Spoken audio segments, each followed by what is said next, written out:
پوچھتے ہو. میں ٹھیک ہی تو ہوں, مجھے کیا ہوگا, میں اچھی ہوں, میں بس یہی دعا کرتا ہوں کہ میرا بھائی سلامت رہے, میرا بھائی اچھا رہے. بہنوں کی دعائیں مل جاتی ہیں, بہن دعا کر دیتی ہے, بوڑھی بہن ہو گئی, ہاں ماں کے بعد بہن ہی رہ گئی, اس کی دعائیں لے لیا کرو. ہاں پورے طور پر چچی کے بعد دوسری بہن رہ گئی, اس کی دعائیں لے لیا کرو. اپنی بہنوں کو فراموش نہ کیا کرو. بہنوں کی دعائیں اللہ تعالیٰ رائگاں نہیں کرتا, بلکہ بڑی معصوم ہوا کرتی ہیں. اپنا سب کچھ چھوڑ کر کے, اپنا گھر بار چھوڑ کر کے دوسرے کے گھر میں گئی ہیں, پھر بھی اپنے بھائیوں کو وہ نہیں بھولا کرتی, تمہارے فون کی منتظر رہتی ہیں. یہ امام الانبیاء احمد مصطفیٰ محمد مصطفیٰ صلی اللہ علیہ وسلم کی سنت ہے. اللہ کے رسول صلی اللہ علیہ وسلم ہجرت فرمائی. سن 2 ہجری میں جنگ بدر ہوئی, احد ہوئی, تبوک ہوئی, غزوہ خیبر ہوئی. جب حنین کا موقع آیا, رسول پاک کی بہن کوئی نہیں تھی, بہن کوئی نہیں تھی. ایک بہن تھی جو حلیمہ سعدیہ رضی اللہ تعالی عنہ کی بیٹی ہے, جس کا نام شیمہ. ابن عساکر نے اس کا نام شیمہ لکھا, اور تاریخ جرجان میں اس کا نام شیمہ, حمزہ آخر میں حمزے کے ساتھ اس کے نام کو درج فرمائے گا تاریخ جرجان کے اندر. یہ ایک بہن تھی جو بچپن میں امام الانبیاء کو گودی میں کھلایا کرتی تھی, جو رسول پاک صلی اللہ علیہ وسلم کو گودی میں کھلایا کرتی تھی. جب حنین کا موقع آیا, جب حنین کی جنگ ہوئی, تو حنین سے قیدی پورے طور پر قید کر کے لائے گئے مدینے میں. اس میں بہت سارے سرداران حنین تھے, بہت سارے سردار تھے. اس میں حضرت شیمہ یا حضرت شیمہ رضی اللہ تعالی عنہ, ان کا ایمان ثابت ہے بہرحال کہ انہوں نے ایمان قبول کیا تھا. ان کی بھی پورے طور پر جب چھڑانے کی باری آئی کہ چلو قیدیوں کو چھڑایا جائے, تو پیسے چندہ اکٹھا کیا گیا. تو ان کے بھی حصے میں کچھ پیسے آئے تھے. جب پوچھا گیا, انہوں نے پوچھا بھائی چندہ کیسا اکٹھا ہو رہا ہے, تو انہوں نے بتایا وہ جو محمد ہیں ان کے ساتھی آئے تھے, اصحاب آئے تھے, انہوں نے ہم پر چڑھائی کی, اور چڑھائی کرنے کے بعد ہمارے کچھ ساتھی قید کر لیے گئے, لہذا انہی کی رہائی کے لیے چندہ اکٹھا کیا جا رہا ہے. تو حضرت شیمہ نے یا حضرت شیمہ نے جب یہ سنا تو ان کا دل مچل اٹھا, کہنے لگے کون, کس نے چڑھائی کی تھی, ذرا پھر سے نام لینا. تو کہا محمد. تو کہا اچھا پھر سے نام لینا, تو کہا محمد. اب انہیں اپنے بچپن کا معاملہ یاد آ گیا, اب انہیں اپنا بچپن کا وہ بھائی یاد آ گیا جس کا نام محمد تھا. ان کے دل میں خیال آیا کہ شاید یہ وہی محمد عربی علیہ السلام ہے جس کو بچپن میں کھلایا کرتی تھی, جس کو بچپن میں گودی میں اٹھایا کرتی تھی. حضرت شیمہ نے کہا کہ اگر یہ وہی محمد ہے جو میں دل میں خیال کر رہی ہوں, تو ایسا کرو تم مجھے اس کے پاس مدینے میں لے چلو, میں وعدہ کرتی ہوں, مجھے رب کی ذات سے امید ہے کہ پیسہ بھی بچے گا, قیدی بھی چھوٹیں گے. لہذا ان کو لے کر کے آئے, اور آ کر کہتے حضرت شیمہ پورے طور پر مدینے پہنچی. مسجد نبوی میں امام الانبیاء احمد مصطفیٰ محمد مصطفیٰ صلی اللہ علیہ وسلم بیٹھے ہوئے ہیں. صحابہ کرام نے تلواروں کی چھاؤں میں امام الانبیاء کو گھیر رکھا ہے, پہرے داری کر رہے ہیں. سارے کے سارے صحابہ پورے طور پر تلوار لیے ہوئے پہرے داری کر رہے ہیں. حضرت شیمہ نے تلواروں کے بیچ میں سے جھانک کر کے دیکھا, انہیں وہی حسین چہرہ نظر آ گیا, انہیں وہی چہرہ نظر آیا جو بچپن میں جس کے پورے طور پر چہرے پر بوسہ دیا کرتی تھی, وہی نظر آیا جس کو بچپن میں گودی میں اٹھائے کھلایا کرتی تھی. حضرت شیمہ پورے طور پر اچھلنے لگ گئی, کودنے لگ گئی, تڑپنے لگ گئی, اور جا کر کے پورے طور پر تلوار والے مجاہدوں سے ٹکرا گئی. انہوں نے کہا یہ کون ہے, یہ باولی عورت کون ہے؟ تو انہوں نے نعرہ مارا, کہا تم مجھے نہیں جانتے, میں محمد کی بہن ہوں, اس نے مجھے بہن بنایا ہوا ہے, جاؤ اس کو میرا پیغام پہنچاؤ کہ تمہاری بہن تم سے ملاقات کو آئی ہوئی ہے. میرے رسول پاک صلی اللہ علیہ وسلم کے اصحاب نے جب سنا, اپنی تلواروں کو نیچا کر لیا, جا کر کے مسجد نبوی میں گئے ہیں, جا کر کے امام الانبیاء سے کہا یا رسول اللہ ایک عورت آئی ہوئی ہے جو اپنا نام شیما بتا رہی ہے یا شیما بتا رہی ہے، وہ کہہ رہی ہے کہ آپ اس کے بھائی ہیں۔ میرے نبی نے فرمایا میرے تو کوئی بہن ہی نہیں تھی، اللہ نے بہن سے بھی محروم رکھا، بھائیوں سے بھی محروم رکھا، اس نعمت سے اللہ نے مجھے محروم رکھا ہے۔ کہا نہیں، اس نے اپنا نام شیما بتایا۔ کہا اچھا کہیں وہ حلیمہ سعدیہ، ہماری اماں حلیمہ سعدیہ جنہوں نے مجھے دودھ پلایا تھا، ان کی بیٹی شیما تو نہیں؟ کہا ہاں، وہ اپنی ماں کا نام حلیمہ بتا رہی ہے۔ ہاں ہاں، میرے نبی نے جب یہ سنا تو کھڑے نہیں، بیٹھے نہیں، صحابہ سے نہیں فرمایا جاؤ بلا لاؤ، بلکہ پورے پاپ دوڑتے ہوئے بھاگتے ہوئے حضرت شیما کے قریب آ گئے اور آ کر کے پورے پاپ اس کے چہرے کو تکنے لگ گئے۔ حضرت شیما میرے نبی کے چہرے کو تک رہی ہے، میرے نبی حضرت شیما کے چہرے کو تک رہی ہے، دونوں کی آنکھوں میں آنسو تاری ہے۔ میرے نبی پاک صلی اللہ علیہ وسلم نے محبت سے حضرت شیما کو مجھے نبی کے اندر بھی بلایا اور اپنی چادر، اپنی رحمت والی چادر بچھا دی اور اپنی اس بہن کو بٹھایا، اپنی اس بہن کو بٹھایا۔ کہا بہن اتنے دن ہو گئے تجھے اپنے بھائی کی یاد نہیں آئی، اپنے بھائی کی یاد نہیں آئی؟ حضرت شیما کہنے لگی میرا بیاہ حنین میں کر دیا گیا تھا، جو پورے طور پر دوسرا ملک ہے، گھر آنے کا موقع نہ ملا، لہذا آپ کے ملاقات کا موقع نہ ملا۔ ہاں ہاں، آپ کے صحاب نے مجھ پر چڑھائی کر دی ہے۔ ہاں کہنے لگے اے بھائی، اگر تم مجھے اپنا بہن مانتے ہو تو آج تمہاری بہن تمہارے پاس ایک گزارش لے کر کے آئی ہے، ایک منت کرنے آئی ہے، ایک مقدمہ لے کر کے آئی ہے، اگر چاہو تو اپنے بہن کی بات کی لاز رکھ لو، تمہاری بہن نے ایک وعدہ کیا ہے۔ کہا کیا ہوا بتاؤ تو صحیح؟ بہن کہو اللہ کی قسم میرے پاس اگر پھر طاقت بس میں ہوگا تمہیں ضرور دیا جائے گا۔ حضرت شیما کہنے لگی یا رسول اللہ، آپ کے صحاب نے حنین پر چڑھائی کی ہے، جس میں حنین کے پورے طور پر غازیوں کو پکڑ لیا گیا، قید کر لیا گیا، تمہاری بہن آج ان سے رہائی کی بھیک مانگنے آئی ہے۔ جب میرے نبی نے یہ بات سنی حضرت شیما کے منہ پر انگلی رکھ دی۔ کہا بہن ایک لفظ آگے نہ نکالنا، زندگی میں کبھی میری بہن نے مجھ سے کچھ نہیں مانگا، میری اور کوئی بہن نہیں تھی، میں نے تمہیں اپنی بہن بنایا ہوا ہے۔ تمام صحابہ کو خطاب کر کے فرمایا اے صحابہ، بدر کے قیدیوں کے بارے میں نے تم سے مشورے لیے ہیں، احد کے قیدیوں کے بارے میں نے تم سے مشورہ کیا ہے، تبوک کے قیدیوں کے بارے میں نے تم سے مشورہ کیا ہے کہ ان کے ساتھ کیا سلوک کیا جائے، خیبر کے غازیوں کے بارے میں، خیبر کے قیدیوں کے بارے میں نے تم سے مشورہ لیا ہے، ان کو چھوڑا جائے یا نہ چھوڑا جائے، یا غلام بنا دیا جائے یا بیچ دیا جائے یا قتل کر دیا جائے۔ لیکن سنو، حنین کے قیدیوں کے بارے میں کوئی فیصلہ نہیں کرتا، میں تم سے کوئی مشورہ نہیں لیتا، بلکہ تمہیں حکم دیتا ہوں کہ بلا معاوضہ میری بہن کے حکم پر تمام کے تمام حنین کے قیدیوں کو چھوڑ دیا جائے۔ حنین کے قیدی چھوڑ دیے گئے، سارے امام الانبیاء کے دربار میں حاضر ہوئے۔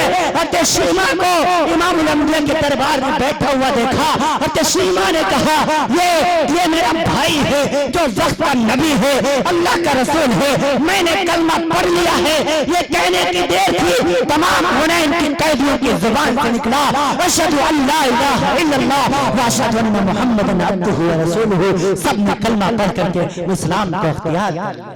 اللہ اکبر، اللہ اکبر۔ یہ میرے نبی نے سبحان اللہ، سبحان اللہ۔ یہ بہنوں کا حق بتایا ہے کہ بہن اگر کوئی سوال کر دے تو اس کے سوال کو ٹھکرانا جائز نہیں ہے۔ ہاں اب ہمارا کیا حال ہے، ذرا اپنی غریبہ میں جھانک کر کے دیکھیں۔ ہم سے بہن اول تو مانگتی نہیں، لیکن ذرا سا غربت میں اگر کچھ ہم سے مانگ لے تو ہم بغلے جھانکنے لگتے، بہانے بنانے لگتے۔ ہاں اگر 2 دن پہلے بتا دیتے تمہاری مدد ضرور کرتی، اب تو فلاں کو اتنا دے دیا، فلاں کو اتنا دے دیا۔ لعنت ہے ایسے بھائیوں کے اوپر۔ ماں کا دودھ اتنا سستا نہیں ہوتا جس کو چند سکوں کی خاطر بیچ دیا جائے۔ ماں کا دودھ اتنا سستا نہیں ہے جس کو چند ٹکے کی زمینوں کے اوپر فراموش کر دیا جائے۔ ماں کے دودھ کی لاز رکھا کرو۔ ہماری بہنیں بھی مجھے یقین ہے پردے سے سن رہی ہوں گی، میں ان سے بھی کہوں گا کہ آپ بھی اپنی بیٹیوں، اپنے بیٹوں کو سنبھالنا، اپنی بیٹیوں کے حقوق کو آپ بھی ادا کریں۔ آپ اپنی بیٹیوں کے حق کو فراموش نہ کریں، ضائع نہ کریں، ورنہ اللہ رب العالمین کی عدالت میں آپ مجرم بن کر کے پیش کی جائیں گی۔ اور یہ سارا کا سارا جو معاملہ ہو رہا ہے میرے علم کے مطابق سب جہالت کا نتیجہ ہے. ہم نے اللہ کی رسول کی سیرت کو پڑھا نہیں, امام الانبیاء کی سنت کو جانا نہیں, رسول پاک کے طریقے کو ہم نے پہچانا نہیں, اللہ کے رسول کیسے انصاف کیا کرتے تھے ہم نے یہ دیکھا نہیں, جانا نہیں. اسی کا نتیجہ ہے کہ آج ہمارے گھر اللہ کے رسول صلی اللہ علیہ وسلم کی سنتوں سے خالی ہیں. گھروں کے اندر لڑائی اور جھگڑا اور فسادات. اللہ کے رسول کیسے فیصلے کیا کرتے تھے, اللہ کے رسول کا فیصلہ کیسے ہوتا تھا, ہم ذرا اپنے فیصلوں کے اوپر ذرا غور کریں, امام الانبیاء کے فیصلوں کے اوپر ذرا غور کریں. اللہ کے رسول صلی اللہ علیہ وسلم کا دور ہے, ایک صحابی نے مکان بیچا, قاری صاحب, ایک صحابی نے مکان بیچا, دوسرے صحابی نے مکان خریدا. بات سمجھ میں آ رہی ہے پیچھے والوں, بات سمجھ میں آ رہی ہے اچھے لوگوں, بات سمجھ میں آ رہی ہے, سمجھ میں آ رہی ہے ماشاءاللہ, اتنی رات میں بھی سمجھ میں آ رہی ہے. کتنے سمجھدار ہیں, اللہ آپ کی سمجھدانی کو اور مضبوط فرما دے. آمین اللہم آمین. میں عرض کرتا, ایک صحابی نے مکان بیچا, دوسرے صحابی نے مکان خریدا. بیچنے والا بھی رسول پاک کا غلام, خریدنے والا بھی رسول پاک کا غلام. بیچنے والے نے بیچ دیا, خریدنے والے نے خرید لیا. اب خریدنے والے نے جب خریدا, اس کی دیواریں پورے طور پر بوسیدہ تھی, گرنے والی تھی. اس نے سوچا انہیں گرا کے مضبوط بنا لی جائے. جب دیواروں کو کھودنے لگا, وہ صحابی جس نے خریدا تھا, دیواروں کے بیچ میں سونے سے بھرا ہوا ایک مٹکا نکلا. اب ہمارے دور میں اگر یہ ایسا ہو جائے, سبحان اللہ سبحان اللہ, اتنے ہی پر کھدائی بند کر دیں گے. ابھی مٹی ڈالو, رات ہو جائے, اندھیرے میں کھولیں گے, ورنہ پڑوسی کو پتا چل جائے گا, وہ بھی حصہ مانگنے آ جائے گا. ہمارا تو یہ حال ہے, ہم تو 2-2 روپے کے اوپر اپنے ایمان کا سودا کر دیا کرتے ہیں. ایک مرتبہ میں راستے سے جا رہا ہوں, میرے ساتھ میں ایک ہمارے دوست تھے, اور ایک صاحب تیسرے بھی ساتھی میں چل رہے ہیں. 2 روپے کا سکہ پڑا ہوا تھا راستے میں, میری نظر بھی پڑ گئی, تو میں تو آگے نکل گیا. پیچھے والے ایک صاحب جو تھے وہ اسی کے اوپر پیر رکھ کے کھڑے ہو گئے, قبضہ کر کے, اور پھر کھجلانے کے بہانے اپنا ہاتھ کے نیچے لے گئے, اٹھا کے جب میں نے کہا کیا وقت ہے حضرت جی, کھجلی ہو رہی ہے. میں نے کہا 2 روپے والی ہو رہی ہے کہ 5 روپے والی, کیونکہ میں دیکھ چکا تھا. میں نے کہا کون سی کھجلی ہو رہی ہے, 2 روپے والی یا 5 روپے والی. بڑا شرمندہ ہو گیا کہ حضرت جی 2 روپے پڑے تھے, کوئی دوسرے اٹھا لیتا. سوچا آپ ایک کملا پسند ہی ہو جائے گا. ہم نے کہا اچھا کملا تمہیں پسند ہے, تو کہنے لگا ہاں ہمیں کملا پسند ہے. ہم نے کہا اگر شیام لال نے سن لیا اس کی بیٹی کا نام کملا ہے, اس کے سامنے نے کہہ دینا کملا ہمیں پسند ہے, ورنہ پھر جوتے چلیں گے. یہ حال ہے. صحابی نے گھر خریدا, صحابی نے بیچا. جب کھودنے لگ گئے دیواروں کو صحیح کرنے کے لیے, تو سونے سے بھرا ہوا مٹکا نکلا. اس کو چھپایا نہیں, گھر میں رکھا نہیں, بلکہ اس کو نکالا, سر پہ رکھا یا کندھے پر رکھا, اور اس صحابی کے گھر لے کر کے آ گئے جس نے مکان کو خریدا تھا. او بھائی میں نے آپ کا گھر خریدا, میں نے آپ کا گھر خریدا, آپ کے گھر سے سونے کا مٹکا نکلا, میں نے آپ کو قیمت اس گھر کی دی ہے, سونے کے مٹکی کی نہیں دی. بھائی یہ سونے کا بھرا ہوا مٹکا آپ کا ہے. وہ صحابی کہنے لگا نہیں بھائی میں نے یہ گھر آپ کو بیچ دیا, دیواریں بھی آپ کی ہوئی, زمین بھی آپ کی ہوئی, مٹی بھی آپ کی ہوئی, مٹی میں جو کچھ موجود وہ بھی آپ کا ہوا, لہذا یہ مٹکا تیرا ہوا. دونوں لڑنے لگ گئے, وہ کہتا نہیں یہ تیرا ہے, وہ کہتا نہیں یہ تیرا ہے. لڑائی ہماری بھی ہے, لڑائی صحابہ کی ہے, صحابہ کی لڑائی نہیں یہ تیرا ہے, نہیں یہ تیرا ہے, اور ہماری لڑائی نہیں یہ میرا ہے, نہیں یہ میرا ہے. ہماری لڑائی میرا والی, صحابہ کی لڑائی تیرا والی, نہیں یہ تیرا ہے, نہیں وہ تیرا ہے. کہ دونوں میں لڑائی شروع ہو گئی. تیسرے صحابی کو پتا چلا, کہا بھائی لڑتے کیوں ہو, امام الانبیاء کے دربار میں چلو فیصلہ کروا لیتے ہیں. امام الانبیاء کے دربار میں یہ عجیب سا مقدمہ پہنچا. میرے نبی نے پہلے والے کی دلیل سنی. ہاں بھائی بتاؤ تو صحیح تمہاری دلیل کیا ہے؟ یا رسول اللہ میں نے گھر بیچا بیچ دیا, لہذا دیواریں بھی اس کی, لہذا زمین بھی اس کی, ساری زمین کے اندر کی جائیداد بھی اس کی, سب کچھ اس کی, لہذا اس سونے کے مٹکے کا حق اس کا ہوا, سونے کے مٹکے کا حقدار یہ ہوا. دوسرے صحابی کہنے لگے یا رسول اللہ میری دلیل بھی سن لیجئے, میں نے بے شک ان سے زمین خریدی تھی, بے شک ان سے مکان خریدا تھا, لیکن میں نے قیمت صرف مکان کی دی تھی, اس مٹکے کی نہیں دی تھی, لہذا اس مٹکے کا حقدار یہ ہے, یہ مٹکا اس کا ہوا. دونوں امام الانبیاء کی عدالت میں لڑ رہے ہیں. امام الانبیاء اس عجیب سے مقدمے سے پریشان ہو گئے, میں فیصلہ کروں تو کیا کروں. میرے نبی تھوڑی دیر تک سوچتے رہے, پھر ایک سب پہلے والے صحابی سے پوچھا اچھا بھائی بتاؤ تمہارے کوئی اولاد ہے؟ نعم یا رسول اللہ, اللہ کے رسول ایک بیٹا ہے. اچھا بالغ ہو چکا؟ ہاں رسول اللہ بالغ ہو چکا. ذرا اس کو بلاؤ. دوسرے سے کہا تمہارے کوئی اولاد ہے؟ ہاں رسول اللہ میری ایک بیٹی ہے, بالغ ہو چکی. ہاں وہ بالغ ہو چکی. اللہ کے رسول نے فرمایا اس کو بلاؤ. اس کے بیٹے کو بلایا گیا, اس صحابی کی بیٹی کو بلایا گیا. امام الانبیاء نے دونوں کا نکاح کر دیا, شادی کروا دی اور سونے کا مٹکا اس جوڑے کے حوالے کر دیا. اللہ اکبر اللہ اکبر. یہ ہے امام الانبیاء کا فیصلہ, یہ ہے رسول پاک کا فیصلہ, یہ ہے پیغمبر اسلام کا فیصلہ, یہ ہے امام الانبیاء کی عدالت کا فیصلہ. بتاؤ اس جیسا عادل کہاں سے لاؤ گے, اس جیسا رحمت والا نبی کہاں سے لاؤ گے, اس جیسا عادل و انصاف کرنے والا رسول پاک کہاں سے لاؤ گے. اگر اس جیسا دوسرا کوئی تمہیں ملے تو بے شک اس کے طریقے کو چھوڑ کر جو اس سے اچھا ہو اس کے طریقے کو اپنا لینا. لیکن رب ذوالجلال کی قسم قیامت تو آ سکتی ہے, لیکن اس جیسا عادل نبی تمہیں کائنات ارضی پر دوسرا نہیں مل سکتا. اللہ نے پیدا ہی نہیں کیا, یتیم گھرانے میں پیدا کیا گیا. یتیم مکہ ولد یتیما ومات مسکینا. اللہ کے رسول فرمانے میں یتیم پیدا ہوا اور میں غریبی کی موت مرنا چاہتا ہوں. کتنا غریب گھر ہے. ایک تاریخ کی کتاب میں میں پڑھا جس رات امام الانبیاء کی پیدائش ہو رہی تھی اتنا رسول پاک کے گھر میں تیل نہیں تھا کہ چراغ جلا کر کے اجالا کیا جا سکے.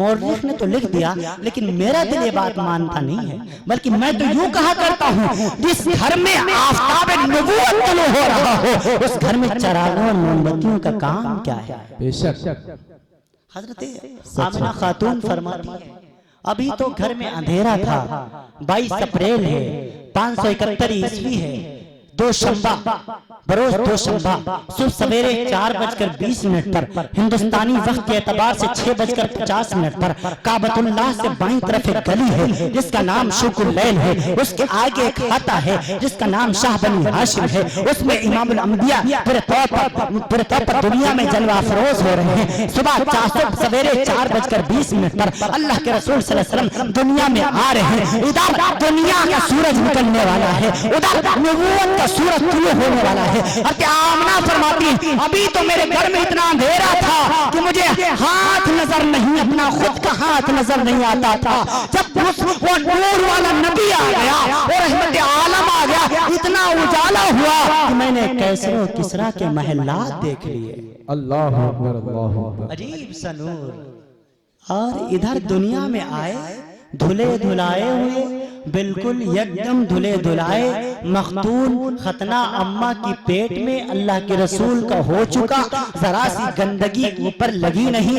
حضرت شفا بنت عامر یہ حضرت رسول پاک صلی اللہ علیہ وسلم کی داعیہ ہیں. ان کا قول ہے کہ بالکل بھی گندگی نہیں تھی. جو عبد الرحمن ابن عوف کی والدہ ہیں یہ فرماتی ہیں جب میں رسول پاک صلی اللہ علیہ وسلم کو جیسے ہی میں نے دیکھا اماں کے پیٹ سے باہر آئے, گندگی نام کی کوئی چیز نہیں تھی, پاک صاف پورے طور پر اللہ کے رسول دنیا میں پیدا ہو گئے. حضرت آمنہ فرماتی ہیں اجالا ہی اجالا ہوا, اچانک میرے گھر کی میری گھر کی چھت پھٹی, ایک نور سے اندر داخل ہوا, اس میں سے ایک آواز آئی طوفوا بہ مشارق الارض و مغاربہا. اس بچے کو مشرق میں پھراؤ, مغرب میں پھراؤ, شمال میں پھراؤ, جنوب میں پھراؤ. ہاں سارے کی ساری دنیا میں اس بچے کی آمد کا ڈنکا بجاؤ، ساری دنیا میں اس کی آمد کی خوشخبریاں سناؤ۔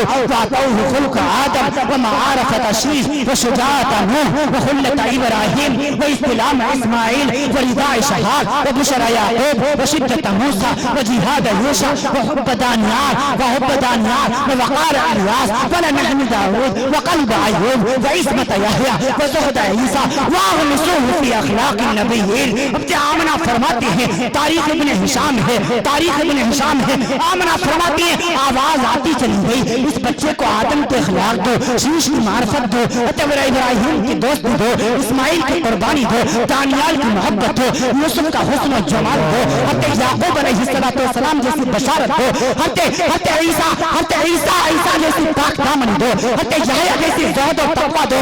وَأَغْمِسُوهُ فِی اخلاق النبیین۔